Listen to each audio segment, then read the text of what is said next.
what a great opportunity at my age to be able to do something like that. And so that was important to me. And so this is part of the process. You know, you're a Republican, which is one hit against you.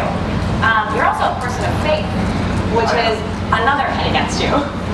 If you're dealing with the left wing media, can you maybe speak to how your faith informs you and maybe your transition and how you live your life as a transgender?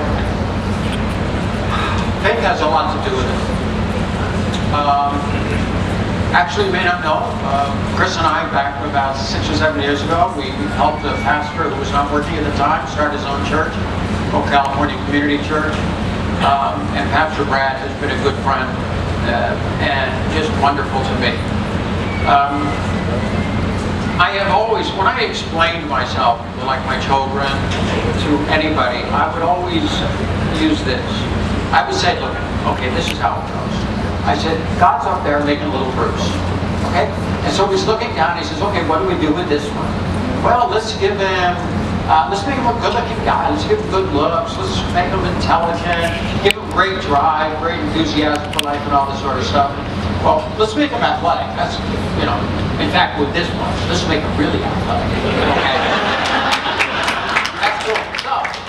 So God's handing out all these wonderful qualities. And then he sits back in his chair at the end and he goes, wait a second, look at all these wonderful qualities. Everybody's got their stuff, you know. They gotta have something to deal with in life. And God chuckles a little bit and goes, let's give this one the soul of a female and let's see how he does. Little Bruce goes out into the world, and that's what I've dealt with my whole life. So, being in church, being around, and always having that kind of in the back of my head, like, and I think pretty much every trans, I'm not speaking for everybody, but so many trans people have the same feeling.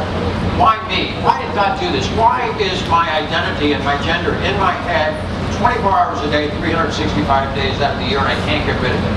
I've been in therapy for it. I've asked doctors who specialize in this, is there a cure? And they go, no, it's just kind of how you deal with it. So, for me, faith played a big part. As I sat in church, I always wondered, in God's eyes, how does he see me? How am I doing with this issue? When talking to all my children and telling them that little story, I knew at the end, after I talked to all my kids, the next one I had to talk to was good old Pastor Brad. And I invited him over. He had no idea, but for about 2 years I had been destroyed in the tabloids. And paparazzi's following me everywhere. Every horrible story in the world, you know, there in the grocery line every week. And so I invited Pastor Brad over, and we sat down, we started talking about faith, and my feelings, everything that had been going on. And kind of that night, after he told me that God still loves me no matter who I am, I said to myself, you know what? Maybe this is the reason God put me on this earth. To tell my story. At this point in my life, I've done so much as Bruce, as a person. I have had 10 children. I have loving kids. I've raised every one of them. They're all up and out. I'm not here all by myself. My kids are all gone. And maybe at this point in my life, and at this point in society, because I thought I would transition back in the 80s. I went 6 years and I was just really struggling. I thought I would transition then, but I couldn't go through it. I got to 39 and I just could not go any farther. As I say, it wasn't time. But maybe now, number one, to live my life authentically.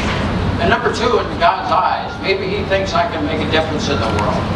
And so that was the thing that really kind of inspired me to take that next step. And you know what? I'm going to be okay. I can handle pretty much anything you throw at me, you know?